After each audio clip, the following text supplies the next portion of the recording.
Assalamualaikum warahmatullahi wabarakatuh. Selamat pagi menjelang siang buat kita semua. Kalau dulu desa itu memakai, sekarang kita memakai Undang Nomor 6 tahun 2014 tentang desa. Kewenangan tersebut terdiri dari satu, penyelenggara pemerintah, kemudian desa, dua pembangunan masyarakat. Ini menjadi tanggung jawab desa. Seluruh duit yang ada dari 4 kegiatan itu yang masuk di APBD menjadi tanggung jawab penuh pemerintah desa.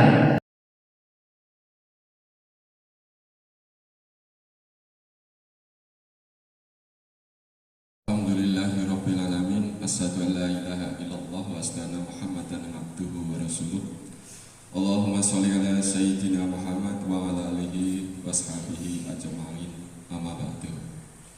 Yang kami hormati Ketua APBD beserta anggota, yang kami hormati Bapak PLD Dusun Bangunharjo, yang kami hormati Ketua LPM Dusun Bangunharjo, yang kami hormati rekan-rekan perangkat dusun, kepala kampung dan staf kantor Dusun Bangunharjo. Alhamdulillah, marilah kita bersama-sama selalu mengucapkan rasa puji syukur kehadirat Allah Subhanahu wa Ta'ala atas nikmat yang telah diberikan kepada kita. Mudah-mudahan kita semuanya yang hadir pada pagi hari saya hormati, pada pagi hari ini mungkin tidak akan selesai, tapi garis besarnya coba kita pikir bersama-sama untuk kegiatan di 2022. Karena di 2022 itu banyak kegiatan yang harus kita selesaikan. Ada informasi dari kecamatan mau diadakan jambore ibu-ibu PKK. Pertama di bulan 2, bulan 4 atau bulan 5 diadakan pemilihan Riu Dusun Bangunharjo. Kita harus pikirkan ini karena itu semuanya memerlukan biaya. Ini adalah kegiatan tambahan selain kegiatan rutinitas kita setiap tahunnya. Untuk di 2022 mungkin kita fokuskan ke tempat-tempat umum dulu, karena ini menjelang, ya kami mohon maaf ini, karena menjelang tahun-tahun terakhir kami di periode ini. Mungkin itu dulu yang bisa kita sampaikan. Yang jelas terakhir, kami berharap dusun kita harus berjalan, kalau bisa melampaui dari dusun-dusun yang lain. Itu harapan kami. Siapapun yang akan memimpin desa kita besok, kita harus optimis dan giat bersatu untuk memajukan dusun kita ini. Amin Allahumma amin. Demikian, terima kasih. Kekurangannya mohon maaf. Bila itu walidaya, akhir kalam. Assalamualaikum warahmatullahi wabarakatuh. Assalamualaikum warahmatullahi wabarakatuh. Yang kami hormati Datuk Dusun Bangunharjo beserta perangkat dan staf, yang kami hormati Bapak Ketua LPM, dan yang kami hormati Bapak PLD, dan tak lupa pada rekan-rekan anggota PBD yang sudah hadir pada kesempatan pagi hari ini. Puji syukur mari kita sama-sama panjatkan kepada Tuhan Yang Maha Kuasa, karena atas limpahan rahmat serta hidayahnya kepada kita semua, sehingga kita pada pagi hari ini bisa berkumpul di aula dusun ini dengan kondisi sehat walafiat tanpa kurang apa. Yang selanjutnya, selawat dan salam mari sama-sama kita sanjungkan kepada Nabi Agung kita, yaitu Nabi besar Muhammad Sallallahu Alaihi Wasallam. Mudah-mudahan kita semua yang hadir pada pagi hari ini bisa mendapatkan pengalaman dari beliau. Amin. Ketua PBD yang telah memberi masukannya. Menginjak acara yang selanjutnya adalah acara inti, yaitu pembahasan perencanaan dusun dan RKP Dusun Bangunharjo tahun anggaran 2022. Maka dari itu, acara yang selanjutnya adalah acara inti. Kami mohon kepada Bapak PLD, yaitu Bapak Berti, agar kiranya memberi masukan kepada kita semua, khususnya adalah tim RKP. Waktu dan tempat kami persilakan dengan sebenarnya.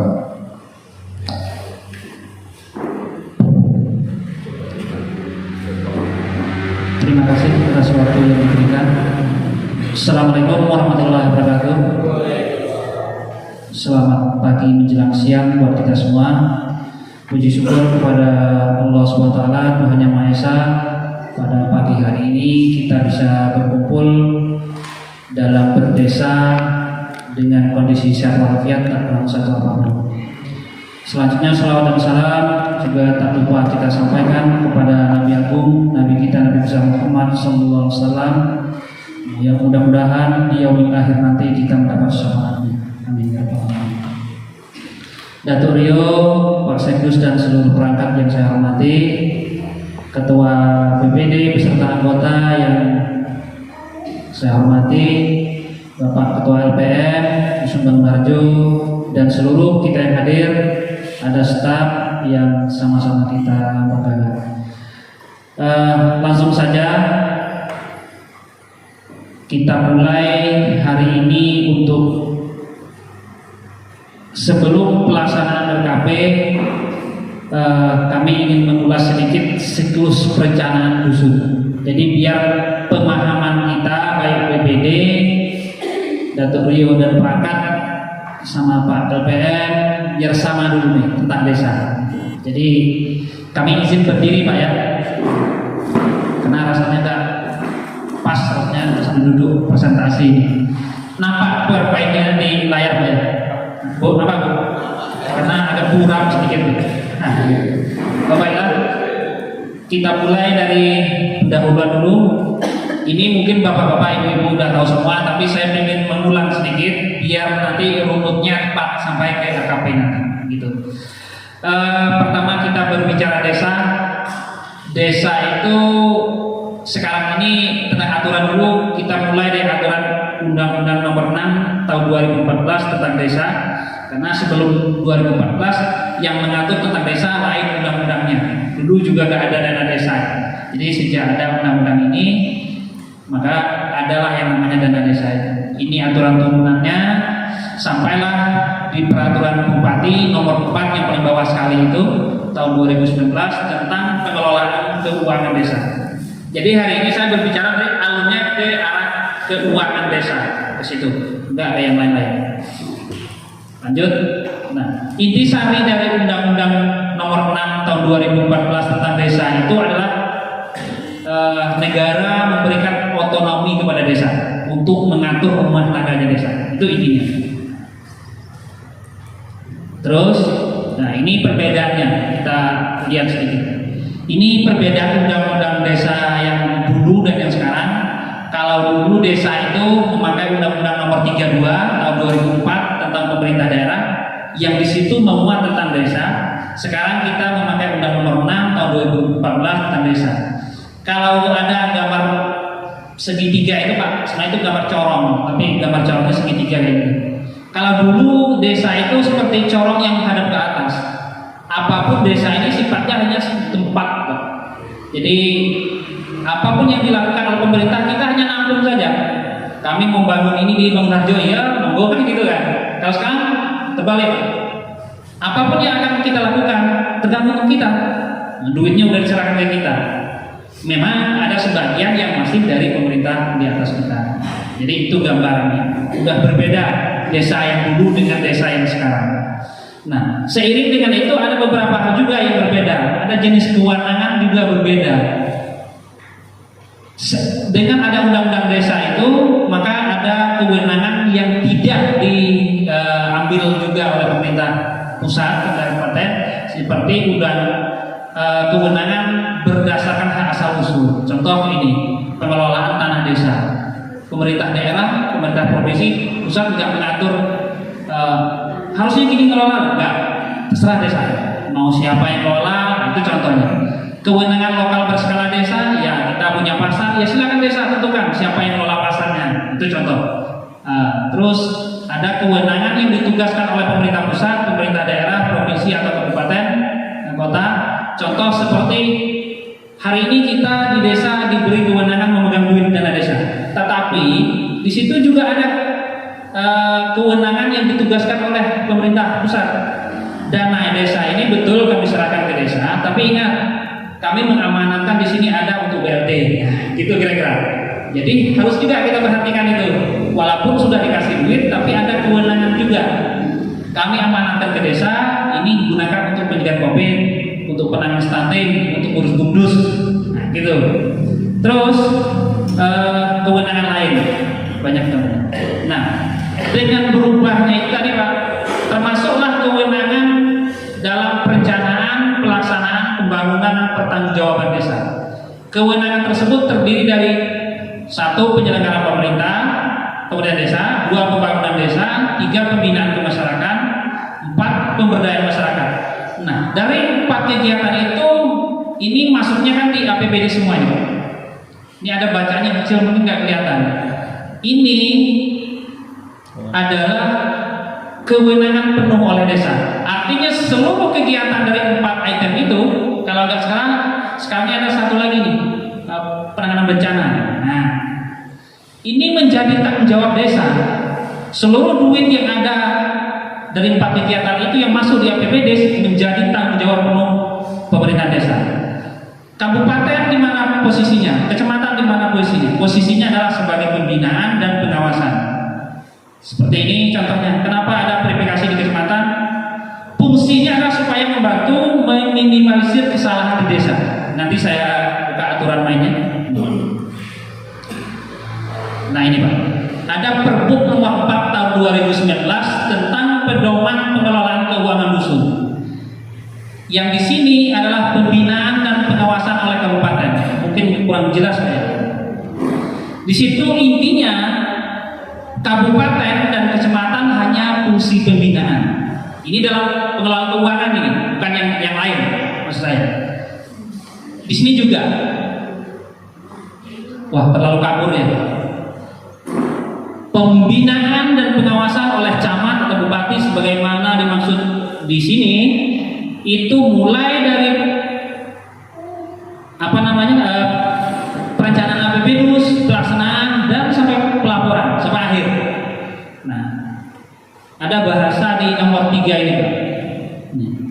Pembinaan dan pengawasan oleh camat sebagaimana dimaksud di ayat 1 bertujuan untuk mengupayakan pengelolaan keuangan dusun berjalan dengan sesuai dengan peraturan perundang-undangan.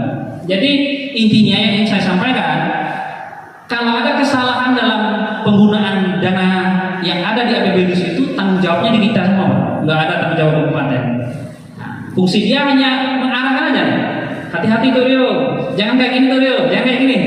Kalau ada salah itu tetap di kita Pak. Orang kabupaten, orang kecamatan lepas tangan, karena itu aturan mainnya. Jadi ini mohon maaf tuh Rio. Jadi jangan sampai juga nanti untuk 2022 seperti itu. Ada yang disampaikan Dr. Rio tadi akan ada jambore PKK. Nanti kita lihat dana mana yang bisa digunakan itu. Jangan karena instruksi bupati, instruksi camat, kita menggunakan anggaran yang kurang pas. Ketika ada pemeriksaan hukum ternyata klaim kita yang salah. Kita melaksanakan instruksi Pak Camat, Bupati, tapi yang kena kasus hukum Dr. Rio. Nah kan kacau itu. Nah itu maksud saya. Boleh saja orang itu menginformasikan seperti apa, tapi penanggung jawab anggaran tetap di kita. Makanya kita harus teliti, gitu kan. Lanjut, ini saya kasih gambaran. Negara itu sudah mengucurkan dana ke seluruh Indonesia, ke desa itu lebih kurang sampai 2021 udah 401,74 triliun se-Indonesia. Itu 2015 20 triliun, 2016 46 triliun. Nah, sampai 2021 72 triliun. Yang terbagilah untuk desa terakhir kita 780 berapa gitu ya. Nah, 784 juta untuk Pemenggarejo. Yang 2022 belum tahu kita. Jadi hitungan menteri desanya Pak, harusnya desanya udah jauh lebih maju, sudah mengelontorkan duit sebanyak itu, gitu kan? Nah itu. Lanjut, sumber keuangan kita di desa, menurut amanat undang-undang itu ada 10% dari APBN. Nah itulah yang terjadi. Yang nomor 1 APBN, dari APBN kita sebut dana desa. Yang kedua dana perimbangan bagi hasil, dana alokasi umum dan lain selain dana DAP. Itu yang kita sebut ADD. Dia transfernya langsung ke pemerintah daerah. Kalau ADD langsung ke kita. Yang ketiga retribusi daerah.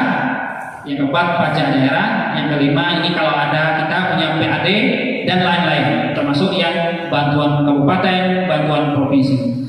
Dan masing-masing sumber ini mempunyai aturan sendiri dalam penggunaannya. Nah, jadi, desa kan banyak dana, masa ini nggak bisa? Kita lihat dulu, dibolehkan nggak menggunakan dana yang ini kan gitu. Jadi tidak semena-mena juga desa ini punya duit banyak, bisa melakukan apa saja, karena masing-masing sumber punya aturan sendiri. Gitu. Lanjut.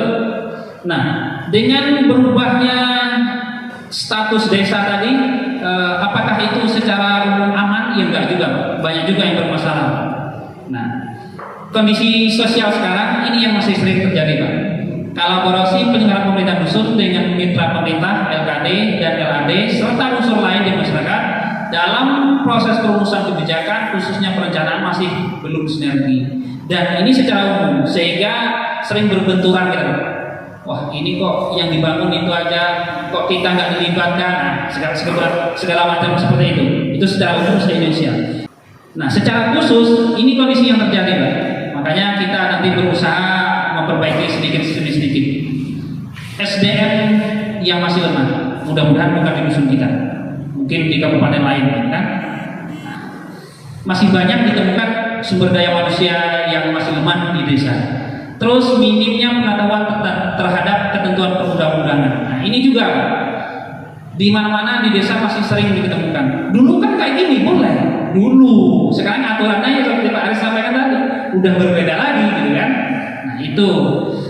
Selanjutnya ketiadaan visi misi dalam membangun desa. Ada juga nih Pak, udah jadi Pak Kades nggak tahu mau bangun apa, mau bikin apa desa kita. Itu ditemukan. Terus kurang percaya diri sehingga saling menunggu dalam dan cenderung lalai. Nah, ini juga nih. Ini 9 item ini ada yang di kita, ada yang di pemerintah kecamatan, ada yang di pemerintah kabupaten dan ada yang pemerintah pusat. Contoh yang nomor 4 itu. Di kitanya perencanaan ini harusnya kan mulai bulan Juni-Juli harusnya. Kecamatan selaku pembina kita juga kalau kita nggak mulai-mulai harusnya dia ingatin, suratin desa kan. Kok nggak mulai-mulai perencanaan di desa? Kan ada perantia seharusnya kan. Kabupaten juga ada. Cepat mengeluarkan pergub tentang pagum. Harusnya seperti itu. Nah, dan selama ini itulah bukan kesalahan kita saja. Memang rumusnya kayak gitu. Terus nomor 5 tidak ada reward dan punishment. Nah, seperti ini sekarang. Dari kabupaten sendiri juga, kalau kita lambat menyusun APBD atau lambat pencairan, ya santai-santai aja kan. Harusnya Pak, kalau bulan sekian nggak cair akan terpotong sekian persen. Wah, desa cepat itu Pak. Di kita sendiri di desa juga. Kalau kasih perencanaan nggak mulai-mulai, gitu. Bisa juga itu. Contohnya seperti itu. Ya, terus keterlambatan penerbitan aturan teknis ini yang saya bilang tadi, kurang keterbukaan dan partisipasi lemah. Kadang-kadang memang dalam perencanaan di desa itu masih ada yang ya dikerjakan oleh orang-orang itu saja, tidak melalui musyawarah, tidak melibatkan BPD dan lain sebagainya. Mudah di kita nggak seperti itu. Nah, akibat dari ini semua, ini yang terjadi Pak. Maka sering dijumpai perencanaan di desa tidak taat azas, baik waktu, mekanisme dan sasaran. Nah, itulah yang terjadi. Termasuk kita hari ini ya, udah jauh agak telat nih. Tapi itu tadi bukan salah kita saja kan, karena berurut dari atas. Terus Kementerian Desa juga biar desa ini hasil kajian mereka dulu itu desa ini nggak ngambang, kira-kira seperti itu. Melalui peraturan Menteri Desa nomor 3 tahun 2015 ditetapkanlah pendamping desa yang sekarang diubah dengan peraturan nomor 18 tahun 2019 tentang pedoman umum pendampingan masyarakat. Yang fungsi kami ini maksudnya adalah ini baik. A. Fasilitasi, B. Edukasi, C. Mediasi, dan 4. Advokasi. Kalau bahasa sederhana kita fasilitasi ya termasuk seperti hari ini kami memfasilitasi tim RKP dalam penyusunan perencanaan kita, gitu kan? Edukasi memberi pemahaman mediasi. Nah ini kalau seandainya BPD dengan Pak Rio ini gontok-gontokan, dengan Karang Taruna gontok-gontokan, kami loh, ini loh aturannya Pak BPD, ya gitu loh. Karena itulah advokasi, jangan salah Pak. Kami ini bukan mendampingi Pak BPD dan Pak Rio, seluruh lapisan masyarakat, mau ibu PKK, mau kader posyandu, mau kelompok difabel, pengusaha, bengkel di dusun gitu. Kami mengedukasi terkait dengan dana desa, boleh saja. Jadi jangan heran nanti Pak, kok PKK pernah minta ini, bisa jadi masukan dari kami. Nah itu, karena itu salah satu tugas kami. Nah gitu. Mulai, dan ini semua kami lakukan mulai dari perencanaan sampai dengan akhir pelaporan. Kalau Bu Lilis kira-kira ada bingung tentang aturan pelaporan ini, udah kan kita diskusikan gitu. Ini kita lanjut. Nah ini prinsip perencanaan, ini sesuai dengan yang disampaikan tadi. Apapun yang akan kita bangun di tahun 2020, kita juga belajar dari pengalaman tahun-tahun sebelumnya dan menghargai perbedaan pendapat dan lain sebagainya. Orientasi pada tujuan yang mudah saja, jangan bikin yang sulit-sulit. Keberlanjutan, partisipatif dan demokratis, pemberdayaan dan kaderisasi, kewaspadaan, keterbukaan dan pertanggungjawaban. Ini prinsipnya.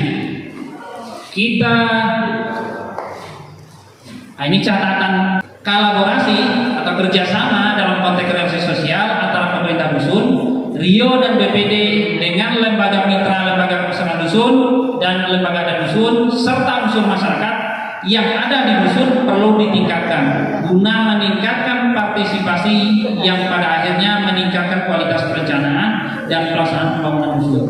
Artinya kita suruh kerjasama dengan semua level. Nah itu peningkatan perangkat dusun, kelembagaan yang ada secara berkala. Jadi kita harus sering-sering kayak gini. Tuh. Kemarin kita mengundang inspektorat, besok mungkin mengundang BMD, kapan lagi mengundang Pak Camat, bisa saja. Tentang keamanan kita mengundang Pak Kapolsek. Jadi harus timbul semua kesadaran itu di kita. Terus, nah ini kita masuk ke yang RKP. Di desa itu perencanaan itu ada dua. Yang pertama namanya adalah rencana jangka menengah dusun atau RPJMDUS. Itu yang 6 tahun berlakunya. Rio udah mau habis RPJM-nya ini. Karena udah habis mah sedikit lagi ya masa tugasnya. Tinggal berapa bulan lagi gitu. Nah, 9 bulan. Yang kedua, perencanaan dusun itu ada yang namanya RKP. RKP itu hanya berlakunya 1 tahun. Mulai awal tahun, berakhir di akhir tahun gitu. Selama 6 tahun itu. Karena saya kemarin lihat RPJM-nya Rio memang berbeda dengan RPJM sekarang. Kalau yang sekarang itu ada gini, kegiatan tahun pertama Rio menjabat itu yang disusun ini gitu kan. Tahun kedua ini. Kalau yang dulu itu enggak ya, secara global. Nah, itu jadi berbeda. Juga nilai lain juga. Iya, kalau sekarang udah ditentukan. Jadi lebih detail. Nah, dari rencana kerja pemerintah dusun yang 1 tahun ini, inilah yang dimasukkan dalam APBDUS. Dalam APBDUS itu apa saja itemnya, itulah yang memuat 4 hal tadi.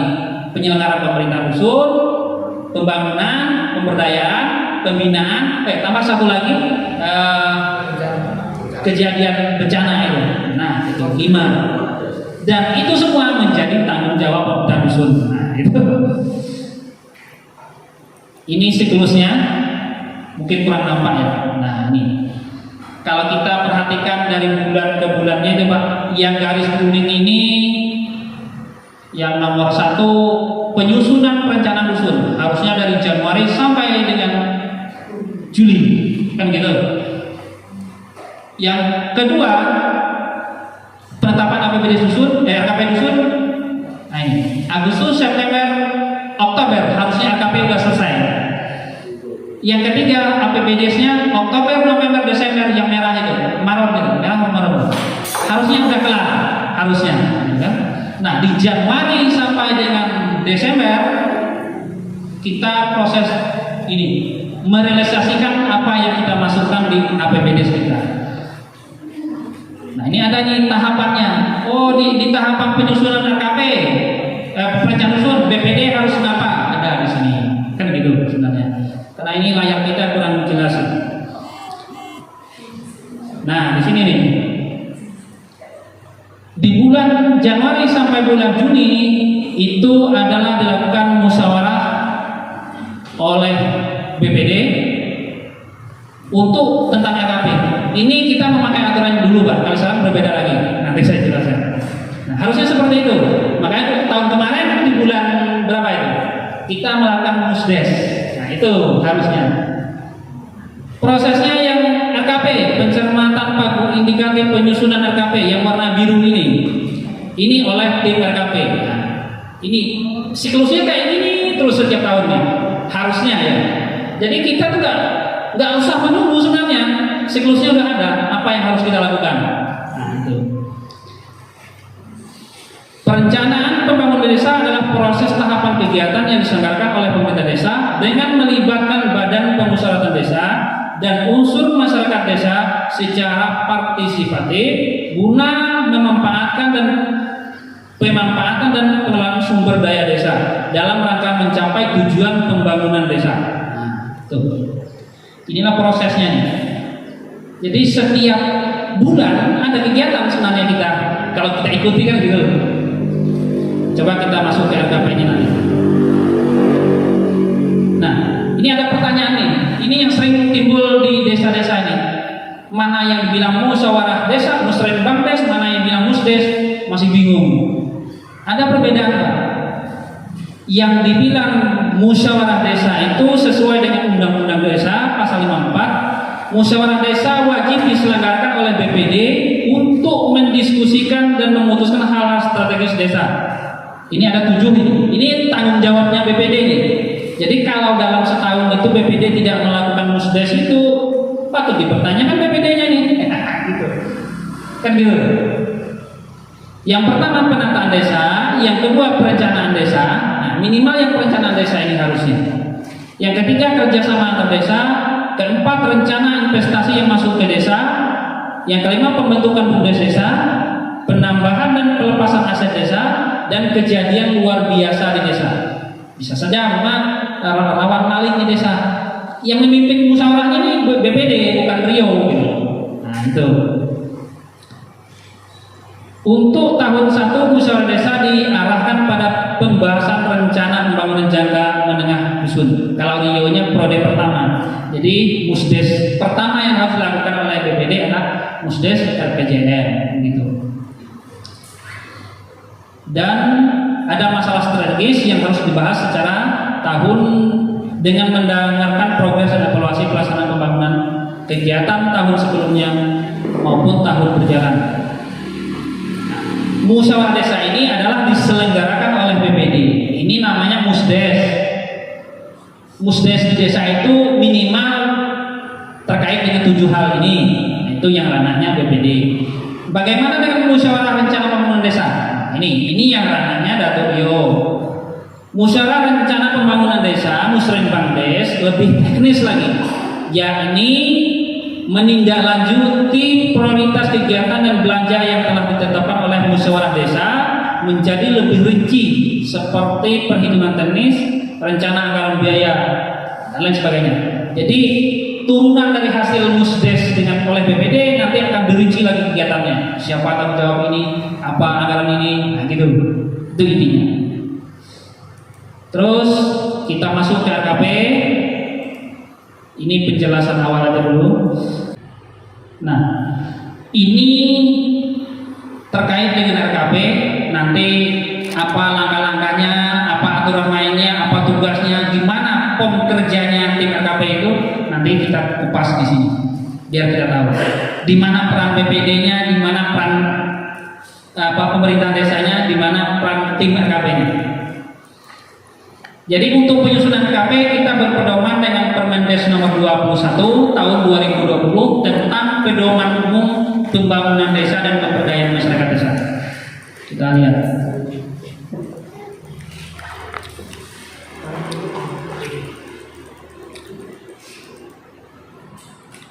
Nah, ini saya kasih gambaran proses pembangunan di desa itu berbeda tahun kemarin dengan tahun sekarang. Ini sampai bilang Pak Aris tadi, peraturan itu berbeda.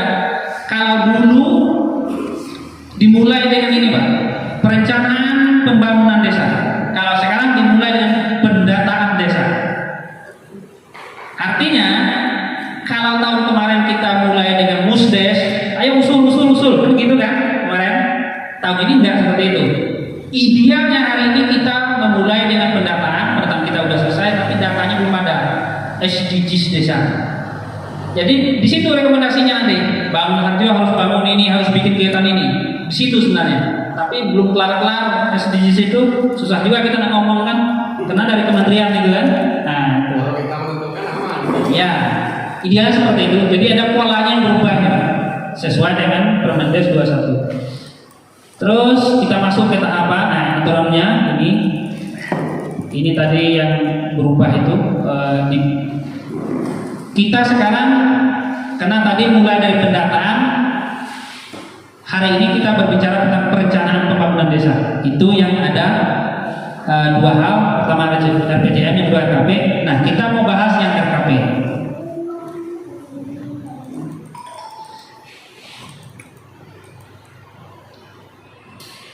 RKP adalah dokumen penjabaran dari RPJM desa untuk pradesa setahun. Itu definisinya.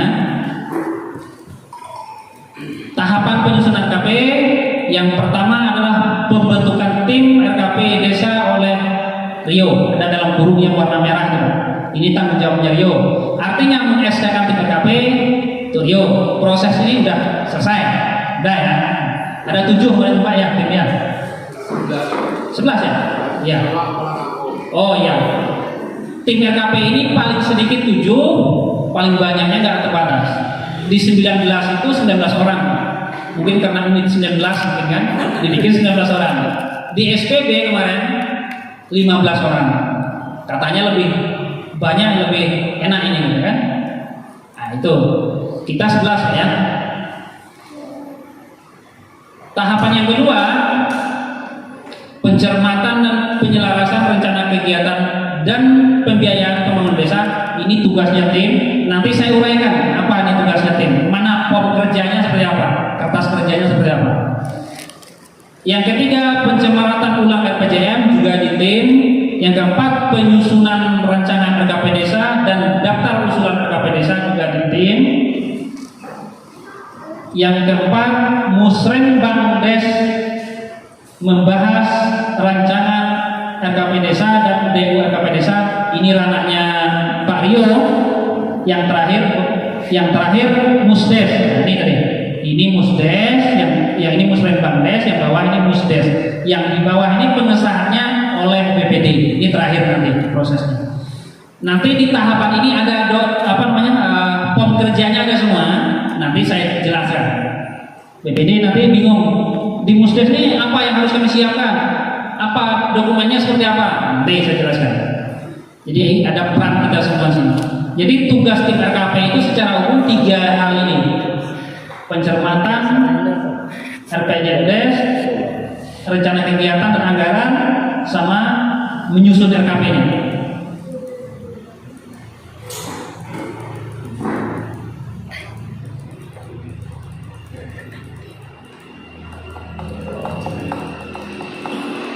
Nah, ini berbeda dengan tahun kemarin juga. Dalam penyusunan KP tahapannya itu berbeda juga Pak. Kalau dulu ada 8 hal, 8 alur, dimulai dengan musyawarah yang seperti yang saya ceritakan mulai di awal tadi. Kalau sekarang enggak, dimulai dengan pembentukan tim penyusun RKP. Nah, itu. Bedanya di sini satu. Yang terakhir bedanya di sini Pak. Dulu itu ada musyawarah BPD penetapan Perdes RKP. Ini internal BPD. Kalau sekarang enggak, di Musdes itu langsung disahkan Perdes RKP-nya. Nah, jadi disikat sama pemerintah ini. Terlalu banyak Musdes, Musrenbang Des kan repot udah. Yang dibahas itu juga. Terus ini RKP desa disusun oleh pemerintah desa dengan mempedomani dokumen RPJM desa serta memperhatikan, nah ini SDGs lagi katanya, SDGs-nya belum keluar hasilnya kan, repot kita. Hasil evaluasi laju pencapaian SDGs desa. Yang kedua, memperhatikan informasi perkiraan pendapatan transfer desa dari pemerintah daerah kabupaten kota. Ini dana yang masuk nanti DD berapa. Terus daftar rencana program kegiatan yang masuk ke desa yang ada di dalam sistem informasi desa. Nah, idealnya apapun rencana program pemerintah kabupaten, provinsi, pusat yang masuk ke Buluharjo harusnya udah diinformasikan ke kita, Pak. Itu idealnya itu. Jadi kita udah tahu nih, tahun 2022 Dinas PU Bungo ngasih jalan aspal di Buluharjo, Dinas Pertanian ngasih bibit jagung, udah tahu kita harusnya gitu kan. Tetapi ini enggak berjalan ini di pemerintah. Itu usulnya tuh. Ya. Terus usulan masyarakat ini kalau masih ada yang melalui BPD, ada yang langsung ke Rio atau tim RKP, tapi kita tidak melakukan musyawarah untuk menggali aspirasi. Tapi seandainya masih ada usulan-usulan itu, kita tetap terima. Gitu. Nah ini yang dronanya tuh Rio, pembentukan tim penyusun RKP desa dibentuk oleh kepala desa. Kalau kita Dato Rio melalui surat keputusan atau SK Rio yang terdiri dari pembina yang dijabat oleh kepala desa, ketua yang dipilih secara musyawarah pada pembentukan. Kita ketuanya Pak Sekdes ya. Sekretaris ditunjuk oleh ketua Pak Imam ya, jangan salah. Anggota berasal dari perangkat desa, kader pemberdayaan masyarakat desa, dan unsur masyarakat desa, termasuk Pak LPM. Itu. Kalau BPD nggak masuk di situ, Pak. Ini tahapan yang pertama. Berjumlah paling sedikit 7 orang, paling sedikit nih, kalau banyaknya nggak terbatas. Itu. Terdiri paling sedikit 30% perempuan, harus ada keterwakilan perempuan. Nah, selesai tugas pembentukan tim. Nah, tugas tim yang 3 tadi ini. Pertama, melakukan pencermatan penyelesaian rencana kegiatan dan pembiayaan pembangunan desa, melakukan pencermatan ulang RPJMDes. Ketiga, menyusun rancangan RKP desa dan DURKP desa, dan menyusun. Nah, ini udah kalau menyusun RKP itu udah ini semua sebenarnya. Ada nyusun RAP, ada nyusun gambar, itu udah idealnya udah kelar di tim RKP, Pak. Jadi kalau kita bercerita tim RKP sampai desain rapnya juga tim RKP itu. Nah, idealnya rapnya juga. Cuman masalahnya kan gini, Pak.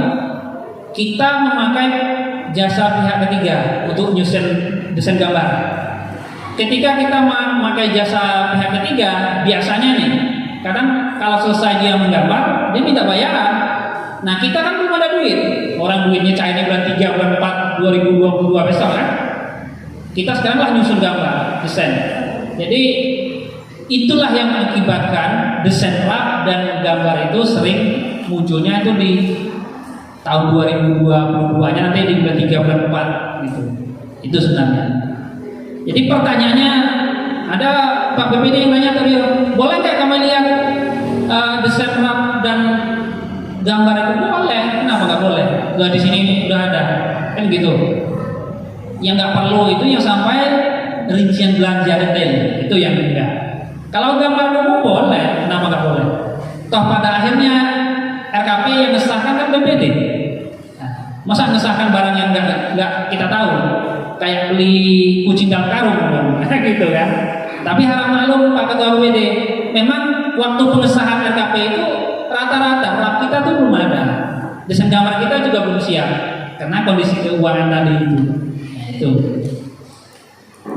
Terus dari 3 item ini kita bahas yang pertama, melakukan pencermatan dan penyelarasan rencana kegiatan pembiayaan penyusun. Ini rencana pembiayaan pembangunan desa yang masuk ke rusun. Nah, ini pertama anggaran kita lihat berapa ADD kita, berapa DD kita, berapa dana provinsi, berapa perhitungan PAD yang bakal kita terima, kita lihat, baru nanti kita sesuaikan dengan kegiatan. Ya, terus, nah ini perkiraan bagi hasil. Seandainya nanti dalam penyusunan KP ini semua belum turun dari Pemda, karena ini biasanya telat, kita berpedoman dengan pagu anggaran yang tahun kemarin, tahun 2021. Yang kedua, nah ini yang saya bilang tadi, informasi program kegiatan yang masuk ke desa. Idealnya pemerintah daerah kabupaten kota menginformasikan kepada pemerintah desa tentang program dan kegiatan yang masuk ke desa melalui penerbitan dokumen yang sah atau surat. Harusnya pemerintah kabupaten nyurat kita, Bang Harjo tahun 2002 dapat ini, bidang PU ini, bidang perkebunan ini, kan harusnya seperti itu. Pendidikan dapat unit kelas baru, mereka begitu. Harusnya, kan? Tapi ini jarang terjadi. Ketika terlambat ini, ya kita nggak bisa kerjakan, Pak. Ya rata-rata ini semua desa itu nggak ada yang tahu. Harusnya kalau ini pun belum ada, pemerintah kabupaten juga nyurati kita, masih tahu kalau ini jangan desa terhambat nanti penyusunan KP karena itu nggak ada. Tapi pada intinya percepatan pelaksanaan perencanaan pembangunan desa agar APBD desa itu ditetapkan di tanggal 31 Desember tahun berjalan. Nah, di sini tadi pemerintah kabupaten kecamatan melakukan pembinaan dan pendampingan kepada pemerintah desa untuk mempercepat pelaksanaan perencanaan desa. Ini yang saya maksud tadi, ketika bulan 7, bulan 8, bulan 9 belum juga ada perencanaan desa dimulai, harusnya tolong nih pemerintah kecamatan nih. Iya Pak Rio, kok belum mulai-mulai gitu kan? Nah, harusnya seperti itu. Entah mungkin melalui WA ada tuh. Rio cepat dikit. Nah, ini idealnya ini. Terus kita yang kedua, RPJM. RPJM itu ini memuat tentang ini, mencermati kebijakan perencanaan pembangunan desa skala prioritas. Kalau RPJM Pak Rio kita nggak bisa kita menentukan skala prioritas karena global tadi itu. Kalau yang sekarang udah nih, Pak Iwan Hermawan Rio 19 tahun 2022 akan melakukan bidang pembangunan ada 30 item. Tapi itu kan tidak bisa kita danai semua, kan tidak cukup anggaran. Dicarilah skala prioritas dari 30 item itu. Jadi yang tahun 2023 jangan diganggu dulu, khusus yang 2022 gitu. Dan 2021 kalau masih ada tahun kemarin belum kelar, tetapi skala prioritas gitu. Nah, itu idealnya seperti itu. Tapi kalau RPJM kita ya secara umum gampang gitu ya kan. Drainase, rapat beton, kan secara umum kan, nggak ada ditentukan rapat beton RT ini panjangnya berapa, akan berapa.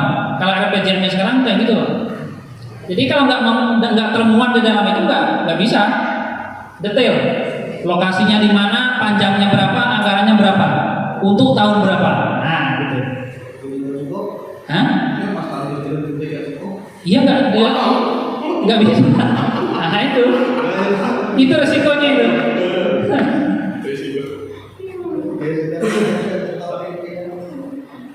Terus kalau seandainya ada kerjasama antar desa atau ada usulan dari masyarakat, hasil pencermatan ulang RPJM desa memuat data informasi mengenai daftar prioritas usulan rencana yang akan kita laksanakan untuk setahun akan berikutnya. Daftar usulan masyarakat desa yang dipilih berdasarkan tujuan SDGs, daftar rencana kerja sama antar desa, daftar rencana kerja sama dengan pihak ketiga. Nah, terus yang ketiga, nanti kita ke pom kerjanya itu yang lebih ini penjelasannya aja. Penyusunan rencana RKP desa dan daftar usulan RKP desa. Ini nanti kena Pak Mardi selaku guru, ini ada kaitannya di sini. Ya, tim penyusun RKP desa melaksanakan penyusunan rancangan RKP desa dan daftar usulan RKP desa dengan berpedoman dengan sistem informasi desa. Ini gambarnya. Terus ini evaluasi pelaksanaan RKP desa tahun sebelumnya. Itu salah satu isi RKP nanti. Jadi kegiatan tahun sebelumnya kita evaluasi mana yang sudah, mana yang belum, mana yang ditunda pelaksanaannya, apa masalahnya nanti disebut di sini. Terus rencana kegiatan dan rencana anggaran biaya. Ini udah pasti. Prioritas program kegiatan anggaran desa yang dikelola oleh desa. Ini yang dari kitanya, terus yang dari kerjasama antar desa dan yang dari pemerintah anggarannya. Rencana program kegiatan dan anggaran dari pemerintah.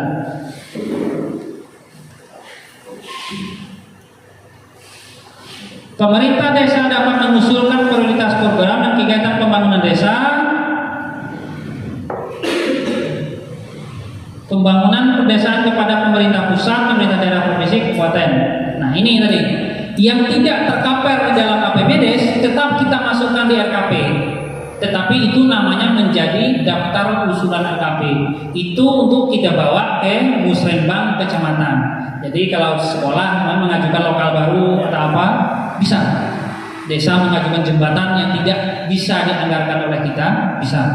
Nanti kita bawa ke kecamatan. Disitulah nanti adu ini lagi, tuh dia ya, siapa yang hebat lobbynya di situ kan?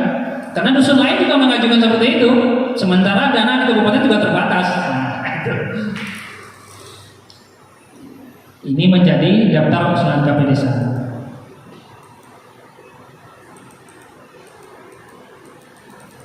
Nah, ini ketika tim RKP setelah selesai menyusun RKP desa ini. Tim RKP menyusun RKP nanti ketika telah selesai dia sampaikan kepada Datorio. Nah, setelah diterima Datorio dia diserahkan ke BPD untuk diselenggarakan musyawarah desa tentang penetapan RKP-nya gitu. Dari tim RKP ke Datorio juga, jika dalam penyusunan RKP itu ada yang kurang pas atau kurang tepat, Datorio kembalikan lagi ke tim. Ini perbaiki lagi, gitu. Kalau tepat, idealnya RKP ini dikirim ke kecamatan. Di kecamatan, ke bupati maksud saya, tapi melalui Pak Camat. Idealnya Pak, di kabupaten itu ada juga timnya RKP desa itu Pak. Jadi setiap RKP yang masuk ke kabupaten itu dibahas juga sama orang itu. Sebelum penetapan RKP finishnya di BPD, harusnya udah melalui proses seleksi di kabupaten itu. Itu idealnya. Nah, di sini dia. Penyampaian daftar usulan RKP paling lambat 31 Desember berjalan. Bupati wali kota menginformasikan kepada pemerintah desa tentang hasil pembahasan daftar usulan RKP desa. Nah, idealnya kan seperti itu. Nah, ini musrenbangdes pembahasan RKP desa, ini ranahnya Datorio, di bawahnya nanti musdesnya ranahnya BPD. Kepala desa melaksanakan musrenbangdes untuk membahas dan menyepakati rancangan RKP. Masih rancangan ini. Musrenbangdes desa diikuti oleh pemerintah desa, BPD dan unsur masyarakat. Kepala desa memastikan kehadiran keterwakilan unsur masyarakat dalam musrenbang. Nanti dokumennya saya sampaikan. Ada warga desa atau kelompok masyarakat setelah selain unsur masyarakat dapat menghadiri musrenbang. Artinya musrenbang itu bebas, siapa saja boleh ikut. Nggak mesti dia harus Karang Taruna, Pak RT, lembaga adat, nggak mesti. Masyarakat pun boleh juga. Itu ideal.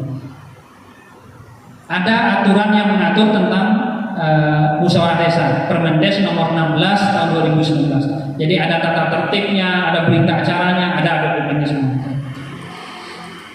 Terus di musrenbangdes pembahasan RKP ini substansinya adalah intinya ini. Hasil pencermatan evaluasi laju pencapaian sistem desa yang merujuk pada sistem informasi desa. Rancangan RKP desa terkait dengan pembidangan program dan kegiatan serta sumber dana dan pendanaannya. Umpamanya gini, kegiatan PKK latihan ini sumber dananya dari mana? itu dibahas di sini. Biayanya berapa? Nah, jadi ketika nggak tepat nanti baru, oh ternyata dana bagi hasil nggak cukup untuk itu, baru kita cari yang lain. Prioritas program atau kegiatan yang difokuskan pada upaya mewujudkan pencapaian SDGs yang sudah ditetapkan dalam dokumen RPJM. Kita mungkin agak bingung apa nih tujuan SDGs, nanti ada 18 SDGs. Ini SDGs semua yang dibahas nih. Memang ke depan ini pemerintah itu ngasih dana ke kita itu udah agak dipegang ekor kita itu, Pak. Nah, disetir. Jangan maunya desa aja. Karena negara juga punya kepentingan. Nah, gitu. Berita acara ya. Ini terus yang terakhir musyawarah desa Musdes yang dilakukan oleh BPD untuk mengesahkan RKP desa dan daftar RKP desa. Ini yang terakhir.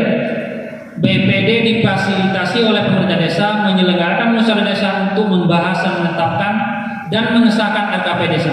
Difasilitasi oleh pemerintah desa. Mungkin tempatnya, snacknya, ATK-nya kan, nah gitu, dibantu. Dan ini bisa bentuk tim panitia.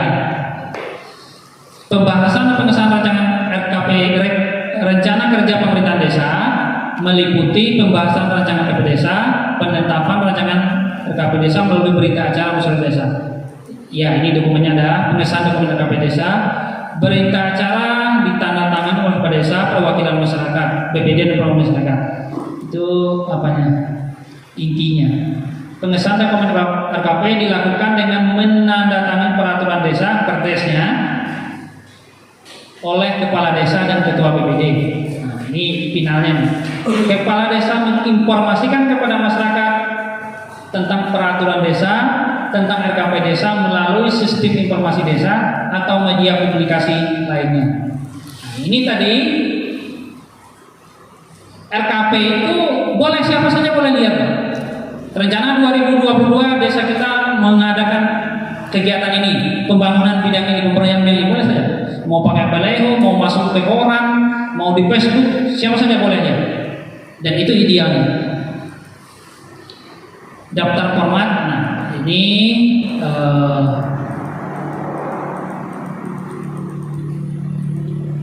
nah kita masuk ke apa sih dokumen kerjanya RKP itu? Nih, yang paling penting ini yang di tim ini.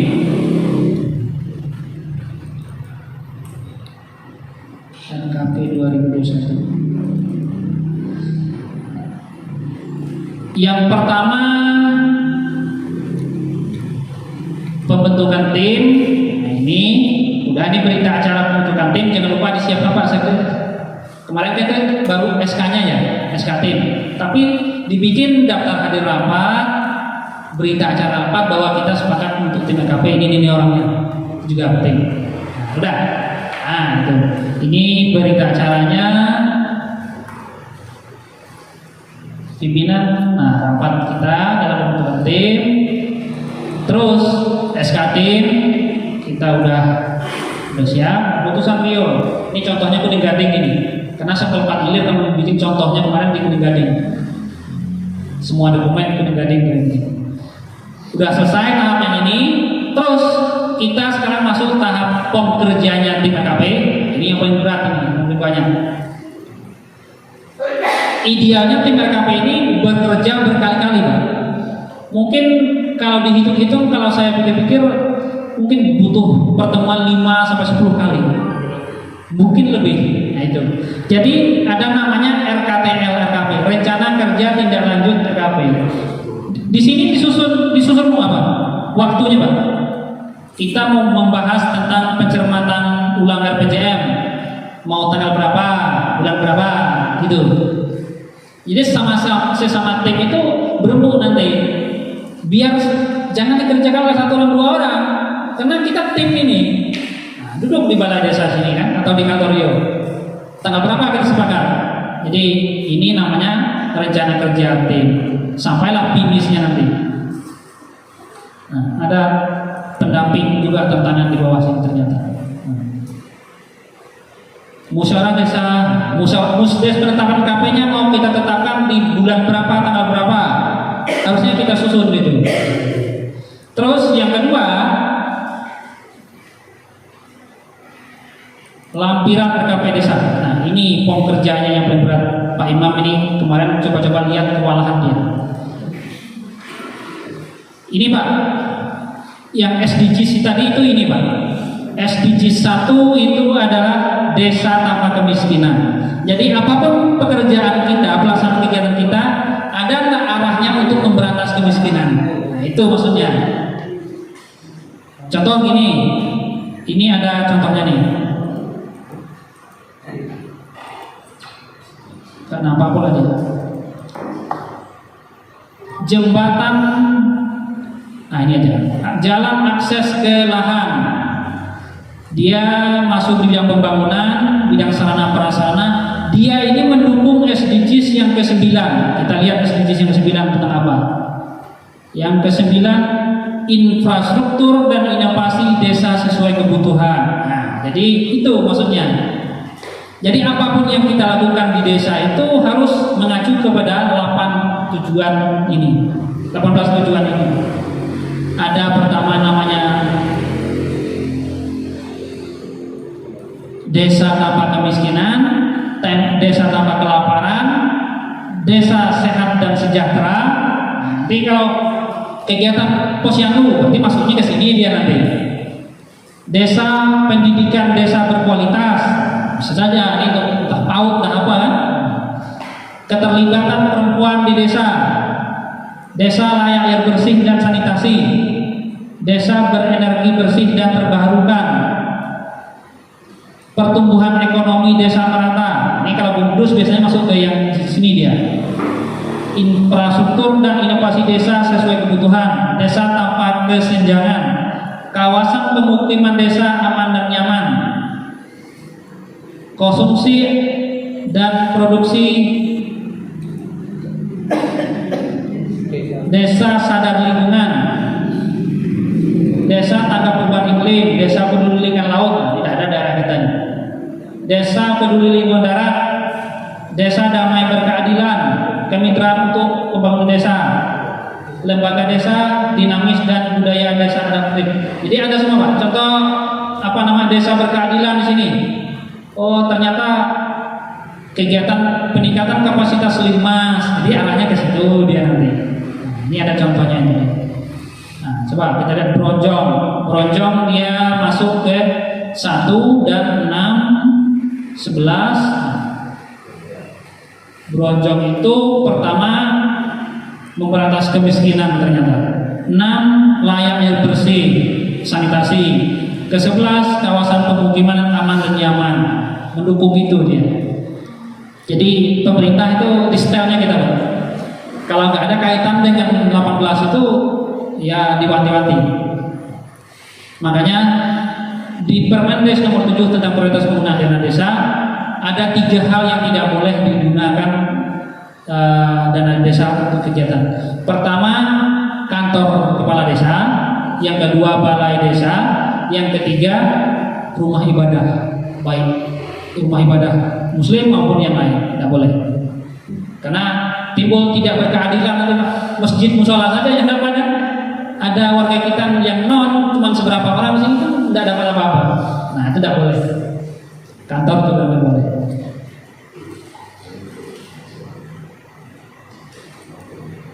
Nah ini pom kerja yang kedua.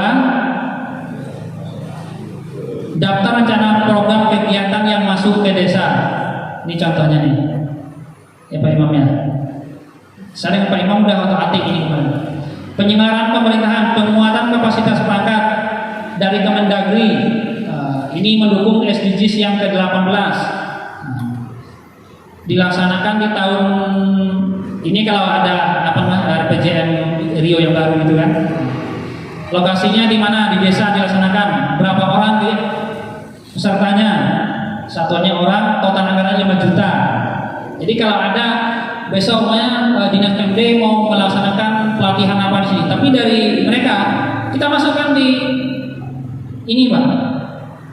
Nah, pom kita ini berapa orang dia? Tapi itu tadi karena nggak dikasih tahu bahwa dia akan di dusun kita kan. Nah, jadi kita nggak tahu. Jadi POM ini rata-rata ya kosong nanti ini. Ini program yang masuk ke desa. Terus ini tugas yang kedua tim RKP. Ini yang RKP-nya. Rencana RKP-nya. Nah, penyelenggaraan pemerintahan desa, kegiatannya umpamanya peningkatan kapasitas perangkat desa, mendukung SDGs yang beberapa dia, terus data existing tahun berjalan. Contoh gini, kita mau melaksanakan peningkatan kapasitas perangkat desa. Kondisi sekarang itu seperti apa? Ini ditulis, Pak. Perangkat desa kami masih ada yang belum mengerti komputer 2 orang, kira-kira seperti itu. Jadi makanya boleh kita melaksanakan kegiatan ini karena kondisinya itu. Jadi kita mau rehab jembatan gantung, harus kita jelaskan kondisi jembatan gantung itu papannya udah bolong-bolong, nah gitu kan, harus dibunyikan seperti itu. Kalau dulu nggak ada seperti ini, Pak. Terserah kita aja kan. Nah, sekarang harus jelas. Apapun kegiatan kita harus jelas. Pemberdayaan, semuanya pelatihan ibu-ibu pembuatan kue. Kondisinya sekarang mayoritas ibu-ibu di tempat kami masih banyak yang nganggur dan tidak ada kegiatan. Nah gitu kan. Jadi harus kita bunyikan seperti itu Mas. Itu gambarnya. Terus capaian targetnya. Nah ini agak sulit kalau di desa kita nih. Karena gini tuh Rio. Kalau yang RPJM model baru kan ada tuh. Tahun 2022 kami merencanakan pembangun drainase ada 8 item, 8 tempat. Total panjangnya 1000 meter. Di sini dibunyi yang bisa target kita totalnya 1000 meter, yang bisa dilaksanakan hanya 100 meter. Ya. Tapi kalau di kita kan nggak ada ini, karena nggak ada ini. Lokasinya di mana, volumenya berapa, waktu pelaksanaannya, bulan berapa, tanggal berapa. Jadi kita bisa kita susun masing-masing. Contohnya pembangunan, nanti biar nggak tumburan dengan bulan musim hujan, dimajukan di bulan dicair di tahap pertama, gitu kan? Nanti kembali lagi ke Pak Kaur kasih lihat nanti di APBDes kita di kolom yang paling ujung itu ada pengelola kegiatan yang menjawab. Jadi bisa kita lihat, Mas Budi ternyata ada peningkatan kapasitas perangkat desa. Itu ranahnya Mas Budi, pengelola kegiatan. Kalau kita lihat di situ harusnya dilaksanakan belum usulkan pas penyusunan dari RIS ini harus di awal tahun ini. Nah, gitu. Jadi tahu kita nggak nunggu nanti dari Pak Sekdes, dari Pak Rio, dari RIS apa kegiatan saya kok nggak mulai. Kita dari awal udah tahu. Kegiatan yang penanggung jawabnya Mas Hanif bulan 4, bulan 5, bulan 9 ada tahu kita. Yang Mas Budi bulan berapa tahu. Di ujung APBDes-nya nanti ada seperti itu. Jadi kalau ada kegiatan yang tidak terlaksana, bukan salahnya Rio atau Bendahara. Tahu kasih ini kok nggak respon dengan tanggung jawabnya dia gitu. Nah, makanya kemarin ya Pak Hanif ya, saya tanya begini, udah cair BLT belum? Ini Pak Hanif ada, tanya Pak Hanif itu kan? Nah itu maksud saya. Jadi tahun 2022 kita berharap seperti itu. Mana yang ranah kita udah lihat. Nah, itu. Terus sumber pelaksanaannya swakelola, kerjasama dan lain sebagainya. Itu isi dari RKP. Terus pagung indikatifnya, ini ada beberapa POM yang dikerjakan tim RKP ini. Pagung indikatifnya juga ini bidang penyelenggaraan pemerintah desa, insentif BPD, umpamanya kan. Sumbernya dari mana? Dari PADK, dari dana desa, dari ADDK, dari bagi hasil pajak ada di sini, atau bantuan kabupaten, kota, sumber keuangan lainnya. Jadi setiap kegiatan yang ada di APBDes itu nanti dibikin nih. Kegiatan pelatihan ini sumbernya dari APBD provinsi, dari bantuan provinsi. Kegiatan pembangunan dari ADD. Makanya pada akhirnya kita tahu DD kita berapa, ADD kita berapa, cukup nggak? Nah, gitu. Karena tidak semua kegiatan yang kita masukkan di RKP nanti itu akan diadakan di APBDes. Karena melihat anggaran Pak, di RKP nanti boleh saja kita masukkan 10, 20 kegiatan pembangunan. Tetapi yang pelaksanaannya mungkin bisa saja cuma 5 karena anggaran kita. Nah gitu, makanya disesuaikan di form yang ini. Pagu indikatifnya ini kita lihat. Contoh misalnya kita mau bangun pagar makam. Habis nah,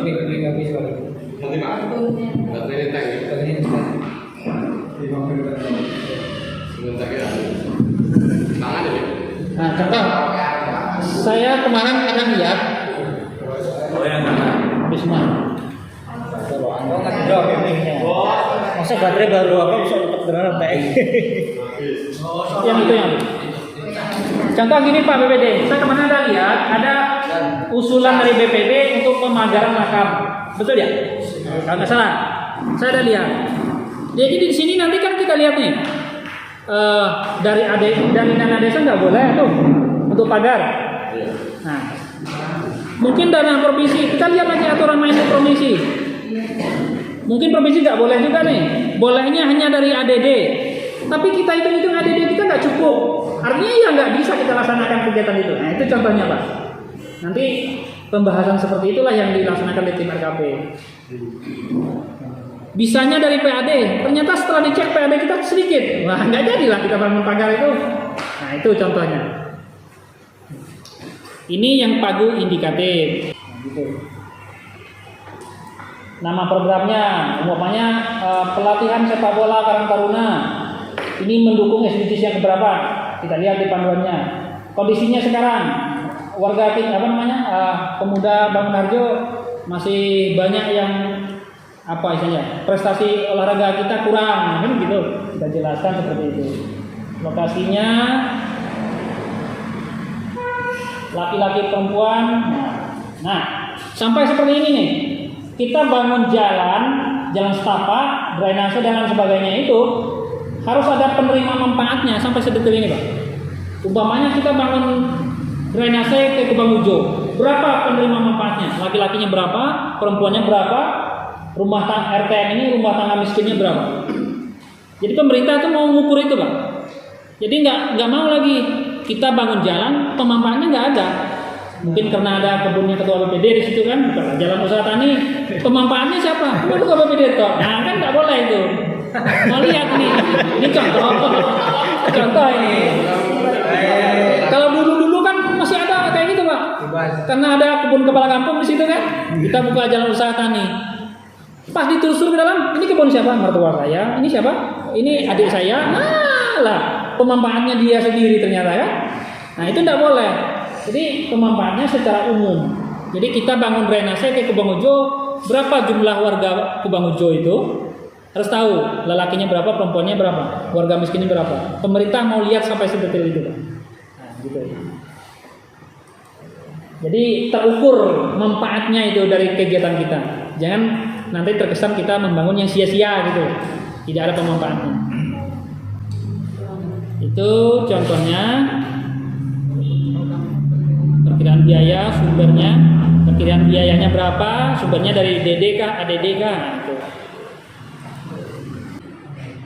Kalau seandainya ada kerjasama antar desa, contoh bisa saja, umpamanya di antara 17 dengan 16 kita mau bikin taman atau apa di situ ibaratnya kan, tapi kerjasama antar dua desa, silakan, boleh juga itu Pak. Kata Pak Iwan, kami punya danau itu antara 17 sama 19, boleh nggak kami bangun itu? Ya, kerjasama dengan 17-nya, boleh. Jadi pembiayanya dua desa.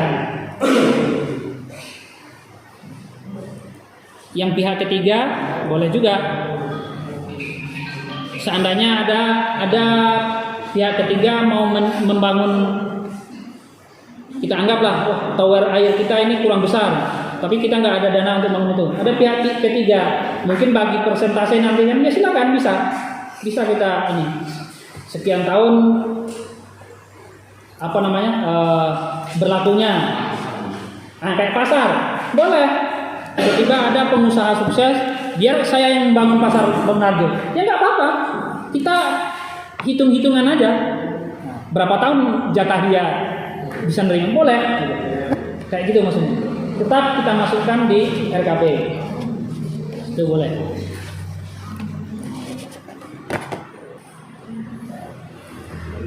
Nah, itu pom kerjanya semuanya agak banyak nih. Di sini nanti ada desain gambar dan rap. Desain gambar dan rap, tugas tim RKP juga. Ada evaluasi RKP yang tahun sebelumnya. Nah, ini contohnya nih. Bidang penyelenggaraan pemerintahan desa, tunjangan penghasilan tetap kepala desa 60 juta. Terrealisasi apa enggak gitu kan? Kalau enggak apa keterangannya gitu kan? Apa dana ADD kita sudah bayar sekian juta, enggak cukup bayar gaji. Nah, itu saja. Itu kita bagian dari lampiran RKP desa. Contoh draft. Nah, kalau RKP-nya Pak, ini nih banyak ini, tebal ini. Ada 12, kalau yang ini ya, ada 12 halaman, belum dengan lampiran-lampirannya. Ini belum diisi, masih format, masih kosong dia. Panduan ya. Nah, itu yang tugas tim RKP. Yang di Musrenbang Desrio nanti di sini tugasnya. Untuk Musrenbang Des kita bentuk panitia. Jadi kerjaan jelas nih, siapa yang tugas megang laptopnya, siapa yang beli kuenya. Jadi nggak amburadul kita. Jangan pusing sendiri ketua tim RKP nanti kan. Nah, gitu. Bentuk panitianya, boleh BPD dengan perangkat desa. Siapa yang tukang menyediakan kipas anginnya, dibagi-bagi tim. Kita SK kan. Kita bikin tata tertib musyawarahnya seperti apa. Jadi nggak semua orang bisa ngomong sembarangan aja kan. Ada panduannya semua. Berita acaranya ada. Yang terakhir di Musdes pemerintah penetapan oleh BPD, kita bikin SK-nya. Nih contoh. Badan Pengurusan Desa BPD di sini nih. Keputusan Badan Pengurusan Desa Bangharjo tentang pembentukan tim musyawarah desa. Kita bikin di sini. Nah, siapa nanti anggotanya kan? Jadi yang menyiapkan itu ada orangnya gitu. Nah, ketua sekretaris siapa? Boleh dari KPMD, dari LKMD, dari yang lain. Silakan. Berita acara dalam Musdes itu, terus nah ini perdes, rancangan perdes. Jadi pas Musdes itu perdes kita udah siap, tinggal nanti tanda tangan di situ secara resminya kan. Nah, ini perdes kita. Ini sudah kami siapkan sesuai dengan peraturan yang terbaru. Sama Pak Sekdes sudah saya bagi sama Pak Imam.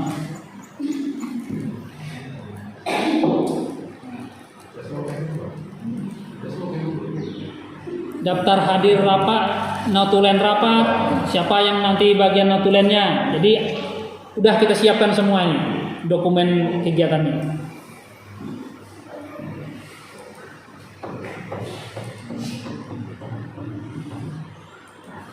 Nah, itu gambaran di tim RKP, Pak. Nanti tinggal kita tentukan kapan kita rapat lagi. Ya, itu lebih fokus nanti. Maksudnya gini, kita tidak melibatkan Pak BPD lagi, memang tim itu, gitu kan? Nah, ya kalau mau datang lebih bagus. Tapi maksud saya jangan karena nggak ada di SK, nggak boleh kan? Kalau mau bisa hadir itu lebih bagus. Sama sebenarnya seperti Turio. Turio nggak mesti setiap kegiatan itu harus nunggu dia. Kita ini kerja tim ini, tim RKP. Turio nanti nggak terima bersih aja lah, kan? Masa bergadang terus tiap malam sematik kan gitu kan? Itu maksud kita. Jadi nggak mesti bisa saja Turio lagi dinas di luar kan? Nunggu ini terus kan? Nah itu nggak mesti seperti itu. Tinggal tanda tangan. Iya. Sama BPD kalau mau ikut ya alhamdulillah itu lebih bagus. Tapi tidak menjadi tanggung jawab. Itu masalah RKP. Tinggal kita tentukan kapan waktunya, kita mulai eksekusinya, siapkan dokumen-dokumennya. Nanti bagi job desk-nya kita bagi. Umpamanya Mas Budi siapkan daftar hadir, ini siapkan berita acara, ini siapkan ini, yang rilis tentukan ini, gitu kan? Termasuk kaorkasi selaku tugas kaorkasinya di bidang pemerintahan apa saja yang dibutuhkan, berapa kira-kira anggarannya. Karena itu bakal kita muat di situ. Nah itu sampai ke situ. Jadi nanti tugas Kaurkasi di samping tim RKP juga tugas fungsional dia di kantor juga perlu berjalan karena untuk mendukung kerja tim RKP gitu.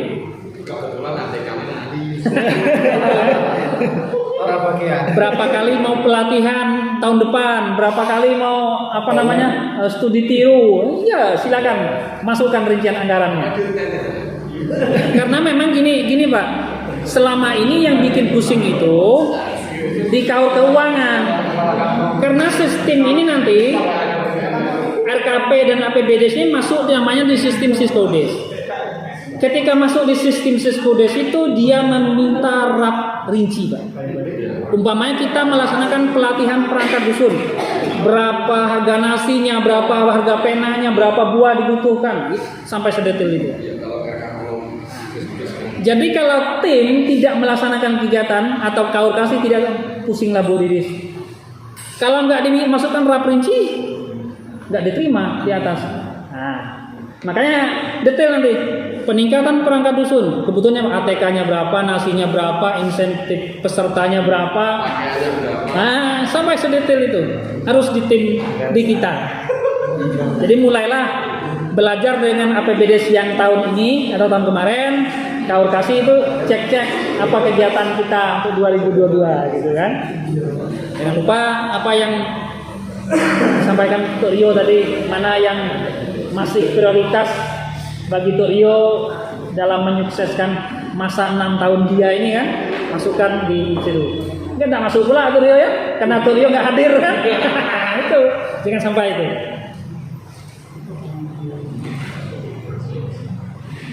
Terus ini yang terakhir Pak, saya sedikit ingin menyampaikan tentang ini Pak, prioritas penggunaan dana desa tahun 2022 sesuai dengan Permendes nomor 27.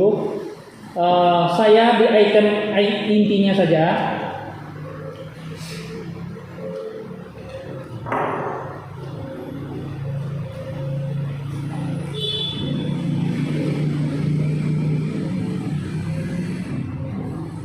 Mitigasi bencana dan program pembiayaan.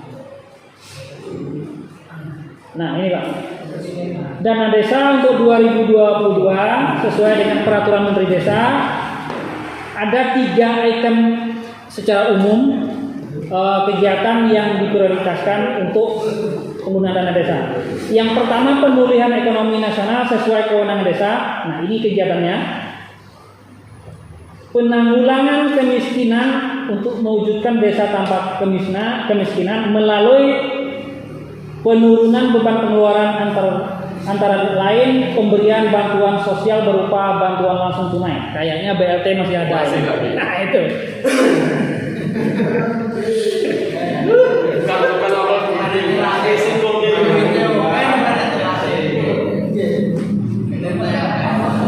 Nah, terus peningkatan pendapatan antara lain pemberdayaan usaha mikro kecil dan UMKM. Terus yang ketiga, nah ini meminimalkan wilayah kemiskinan dengan mendekatkan akses layanan dasar yang sesuai dengan kewenangan desa. Antara lain mengembangkan pos pelayanan terpadu, posyandu, pos kesehatan desa, pos kesdes, pendidikan anak usia dini atau PAUD, meningkatkan konektivitas antar wilayah jalan usaha kami dengan usaha. Nah, ini di bidang ekonomi ada 3 item ini secara umum. PAUD, masalah jaminan sosial tadi, BLT tadi, UMKM. PAUD, posyandu, karena itu pelayanan sosial dasar PAUD dan posyandu. SD tidak masuk kita. Terus yang di bidang yang duanya, pembentukan, nah ini BUMDes Pak. Yang tidak ada BUMDesnya bentuk BUMDes. yang udah ada 2 jalan dihidupkan, dijalankan. Nah, ini modal BUMDes, penguatan pemodal BUMDes. BUMDes ini pokoknya masih tetap menjadi prioritas terus nih. Jadi mau nggak mau kita nih. Kalau sekarang kondisinya nggak jalan, kita cepat cari solusi ini Pak BPD. BUMDes kita ini. Masa prioritas Kementerian Desa, dana desa untuk BUMDesnya tidak jalan nih kan? Lah gimana kita melaksanakan? Gitu ya. Yang ketiga, pengembangan usaha ekonomi produktif. Ini ada nih, perikanan, boleh, bidang produk unggulan desa, hutan kita nggak ada, teknologi tepat guna boleh. Contoh-contoh kegiatannya ada. Yang kedua, yang pertama tadi ini pemulihan ekonomi nasional sesuai dengan kewenangan desa. Ada 3 item. Nah, itu. Yang kedua, program prioritas nasional kewenangan desa. Nah ini Pak, SDGs masih lagi nih Pak, pendataan desa ini. Tapi nanti tidak seperti sekarang karena kita data dasarnya udah ada. Kita lebih ke update data Pak. Kemudian nanti ada yang meninggal, ada yang lahir, kita tambahkan lagi. Ada rumah yang tidak layak huni, kita masukkan lagi.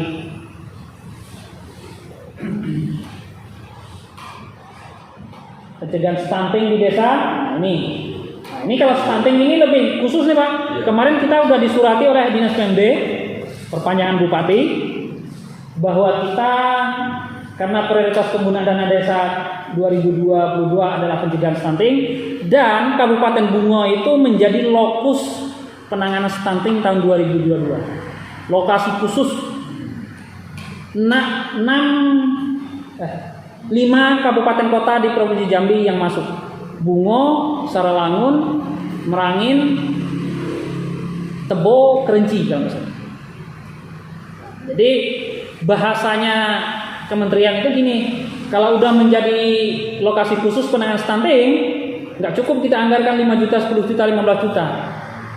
Terutama dalam penanganan stunting 5 layanan: ibu dan anak, gizi, terus sanitasi, terus PAUD. Nah, itu satunya.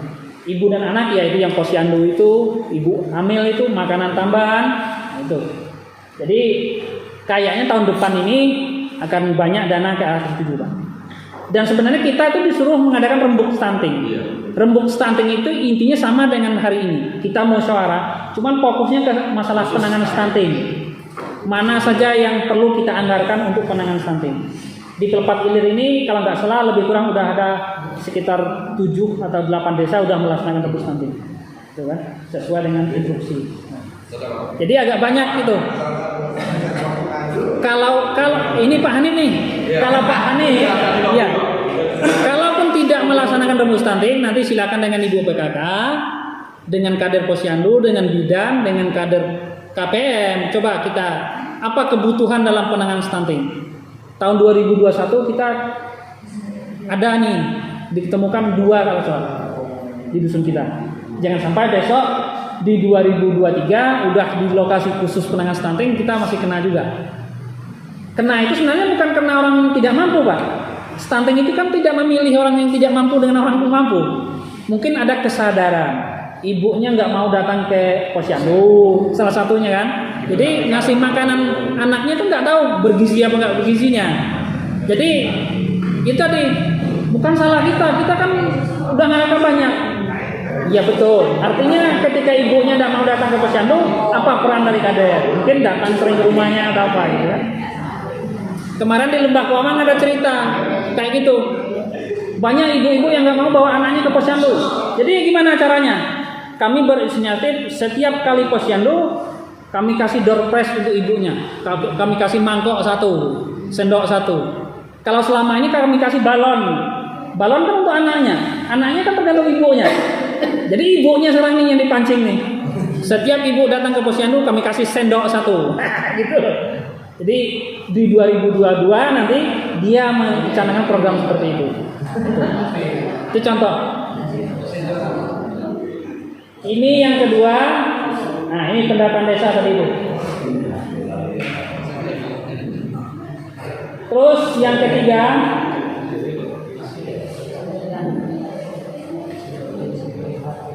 nah ini nih yang stunting ini gambaran apa nih? Pengelolaan advokasi kompetisi pencegahan stunting di desa dengan menggunakan aplikasi digital. Itu ada kadernya. Saya nggak tahu kader KPM kita ini siapa ya, Bu? Ada, iya. Kader KPM. Setiap desa itu ada kader satu orang yang khusus menangani stunting. Ada itu. Kan kami yang ditunjuk dari Bupati berdasarkan kemarin baru mau dikasih pelatihan dan bagaimana. Oh, itu yang dari dinas ini, Bu. Dinas apa ya? Dinas BKBBN apa? Dinas sosial apa itu? Ada itu. Ya, ada. Itu beda lagi, Bu. Ini yang kalau itu pembiayaannya dari orang itu. Ini yang dari kita nih. Ada satu orang. Nah, idealnya satu desa itu ada satu orang. Jadi fokusnya nanti pelaporan tentang stunting itu dia yang nangani. Jadi nggak kader posyandu. Kegiatan datanya betul dari kegiatan posyandu dan lain sebagainya. Tindak, nah ini masalah gizi, air bersih, perlindungan. Nah ini yang perlindungan sosial ini untuk gambaran.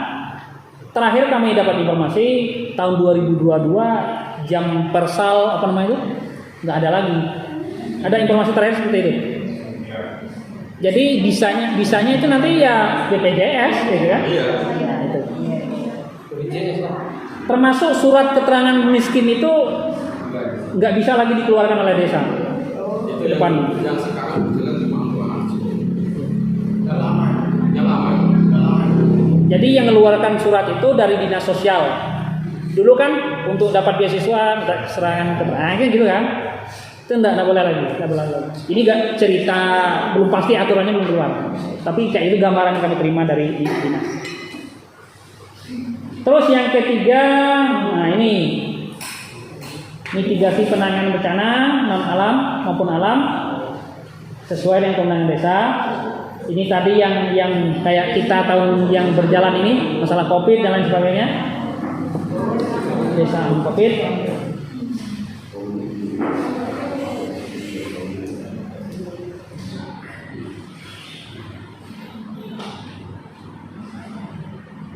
Nah ini Pak, yang saya sampaikan tadi. Tahun 2022 pembangunan kantor kepala desa, balai desa atau tempat ibadah tidak diperbolehkan digunakan oleh dana desa. Ada tambahan 2 item lagi, tapi tidak dimuat dalam aturan. Tetapi secara eksplisit disampaikan oleh kementerian. Pertama pagar, yang kedua gapura, nggak boleh. Tapi memang nggak dibunyikan dalam Permendes, tapi itu nggak boleh. Makanya tadi saya cerita, saya melihat kemarin ada dari BPD itu ada pagar makam namanya itu kan. Nah itu enggak boleh, tidak dianjurkan. 2 tambahan dari ini. Gerbang, gapura. Di 19 itu kemarin kan rencananya setiap kampung itu gerbang masuk itu Pak. Di SPB itu setiap kampung mau bikin balai kampung Pak. Anggarannya sekitar 85 juta satu kampung itu. Setelah ada ini kan gagal begini kan. Nah, itu tidak boleh. Itu saja yang dapat saya sampaikan. Tapi terakhir ini Pak, kita sekarang dunia sudah canggih Pak ya, zaman udah berubah. Kita jangan heran Pak, ini layanan call centernya Kemendes dan ini dipublish di mana-mana. Jadi kalau ada pengaduan terkait dengan pemerintahan desa, mungkin saja siapa saja bisa mengadu Pak, misalnya. Dan ini di website Kemendes ada, di Twitter, di Facebook, di Instagram ada, nomor kontaknya ada. Jadi mungkin kok ada Bang Harjo umpama ya, kok ada orang tahu tentang ini, ya bisa saja, karena dibuka memang oleh Kemendes itu. Jadi pengaduan itu kalau ada warga yang tidak dapat penjelasan yang detail tentang pemerintahan desa, dia mungkin lapor ke sini, kita nggak tahu. Nah, itu. Ada yang iseng-iseng usil, bisa juga ke sini larinya dia kan. Nah, kok dusun kita lah heboh aja, kira-kira seperti itu kan? Bisa jadi ke situ. Ini yang dari Kementerian Desa. Kita kan nggak tahu nih, ada aja orang-orang tuh mau kegiatan kita, kirimnya ke sini Pak. Itu. Karena memang dunia udah canggih sekarang kan, medsos sudah main, dan memang kita dituntut untuk keterbukaan sekarang, dan itulah kondisinya. Kita nggak mau harus mengikuti zaman ini. Ya. Jadi jangan heran nih, APBDes kita kok tahu sama desa sebelah? Ya jangan kan desa sebelah, Obama aja bisa tahu APBDes kita Pak. Nah itu kan, siapa saja bisa mengakses itu. Nah itu.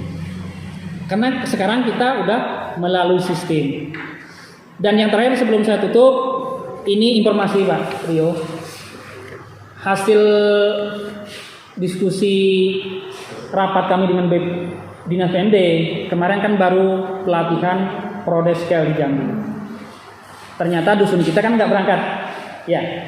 Prodeskel itu sangat penting bagi desa, karena itu juga salah satu untuk menentukan berapa anggaran ADD kita dan untuk menentukan berapa perangkat desa kita, karena status desa kita diukur dari Prodeskel. Kalau desa swadaya kaurkasinya harusnya berapa, desa swakarya berapa. Nah kita kemarin kan nggak berangkat, dan kayaknya hasil diskusi pendamping desa dengan PMD dalam beberapa waktu ke depan akan ada rapat antara Datuk Rio dan Kaur Keuangan terkait dengan itu. Karena gini tuh terang tuh Rio, ada pengaduan kawan-kawan yang hadir di situ kan. Kayaknya ada Datuk Rio di tempat kami yang menganggap ini nggak penting gitu. Padahal penting. Kalau nggak penting nanti tiba-tiba turun status desa kita, hilang 2 kaurkasi, siapa yang mau dihilangkan? Nah, kan repot kita. Ya kan? Untuk informasi terakhir kemarin Kelepat Ilir ada 3 desa yang turun statusnya. Unit 18, SPA, yang satunya unit 6 apa unit 7 ya? Lupa juga ya? Nah itu. Dan ini Prodeskel ini ranahnya sebenarnya Mas Budi ini Prodeskel. Pemerintahan. Nah itu ranahnya Mas Budi ini Prodeskel. Kita kemarin kan nggak ada yang berangkat ke Jambi kan? Jangan sampai nanti Prodeskel kita nggak diupdate nggak ini, tiba-tiba Bangun Harjo harus dipangkas perangkatnya. Kan nggak enak kita sama yang lain kan? Nanti dari perangkat jadi staf kan, biasanya gajinya segini, udah segini, nah, kan nggak enak juga kita. Dan banyak kaitannya lain lagi dengan itu. Jadi maksud saya data Prodeskel kita update selalu, jangan sampai nggak update. Berkaitan dengan penting ini. Di samping kita menyelenggarakan pemerintahan yang lain, yang bangun itu, pelatihan ini, pemberdayaan ini, itu data itu juga penting. Dan tahun 2022 nanti Prodeskel udah bisa dikerjakan offline. Jadi kita nggak butuh jaringan internet. Launchingnya 2022. Lebih enak. Kalau Mas Budi mengisi data di rumah udah bisa. Kalau dulu nggak bisa, mesti ada internet gitu kan. Nah, repot kita. Dan di 2022 juga bahasanya PMD, nanti Prodeskel kita juga akan disandingkan dengan aplikasi yang lain, Pak. Contoh dengan Syscodes, apa namanya, Omspam dan lain sebagainya. Dan jadi penting itu. Karena nyawa kita itu tuh, Syscodes, Prodeskel itu termasuk nyawanya desa itu. Orang melihat kita itu dari situ gitu. Nggak tahu lihat dari pembangunan kita nggak cukup dari situ ya. Dia memantaunya di situ. Jadi penting itu, jangan sampai nanti di 2022, maksud saya jangan lupa apa kebutuhan anggaran untuk Prodeskel dan Syscodes kita anggarkan. Jadi karena di sini tim RKP juga ada semua kan, penting gitu. Nanti Riris ngasih tahu, saya butuh untuk Syscodes 2022 5 juta nih, kebutuhan maintenance ini, pelatihan ini. Kita nggak support itu kan nanti kacau. Karena itu penting, nyawanya 2 itu salah satunya Pak. Nyawanya desa itu Prodeskel dan Syscodes. Karena di dalam dunia maya itu kan. Itu saja. Lebih kurang saya mohon maaf dalam penyampaian. Lebih banyaklah kurangnya mungkin daripada lebihnya. Pokoknya saya sesuai dengan kewenangan saya, Rio, kami digaji oleh Kemendes untuk membantu proses itu semua tadi. Jadi jangan segan-segan, jangan malu-malu, jangan merasa sungkan. Kalau seandainya ada sesuatu yang perlu dibahas di desa berkaitan dengan perencanaan, dikasih tahu. Kami mau siang mau malam siap saja kalau tidak ada tugas lain. Ini terus terang saya ceritakan, beberapa hari yang lalu 2 malam berturut-turut saya di 19, salah satunya nyusun LKP. Hujan Pak, pulangnya subuh. Tidur di kantor desa itu rame-rame, jam 4 subuh saya pulang ke sini. Ada yang hujan semalaman itu. Nah itu, jadi kita siap saja. Yang penting dikabari, karena kita pingin, apalagi kami pendamping desa juga punya beban moral. Kalau status desa kita itu baik dari nilai Prodeskel, baik dari IDM rendah, juga beban bagi kami. Kok ada pendampingnya kok nggak berjalan? Gitu. Jadi kita berjuang sama-sama desa kita ini bagus. Termasuk tadi yang Pak Hanif, kalau banyak stunting di sini ya jadi sorotan juga kami kan. Ini loh dana desa boleh dianggarkan untuk ini. Kok kegiatannya nggak ada di sana? Nah, kami juga kena sorot gitu. Dan terus terang saja saya tidak terlibat dalam hal-hal yang bukan di ranah saya. Contoh gini, ada dana DDM itu urusannya orang pemerintah kabupaten, bukan ranahnya kami, Pak. Kami nggak mau ikut campur gitu. Fokusnya ke ranah yang dana desa, yang boleh di dana desa. Ada perekrutan perangkat, bukan ranahnya kami, Pak. Makanya kami nggak mau ikut campur di situ. Itu lain ranahnya, bukan tugasnya pendamping desa. Nah gitu. Itu saya bisa memilah mana yang ranah saya, mana yang enggak ranah saya. Ranah saya itu tadi 4 hal tadi, mulai dari perencanaan sampai dengan finishingnya, pelaporannya. Itu saja. Demikian. Assalamualaikum warahmatullahi wabarakatuh.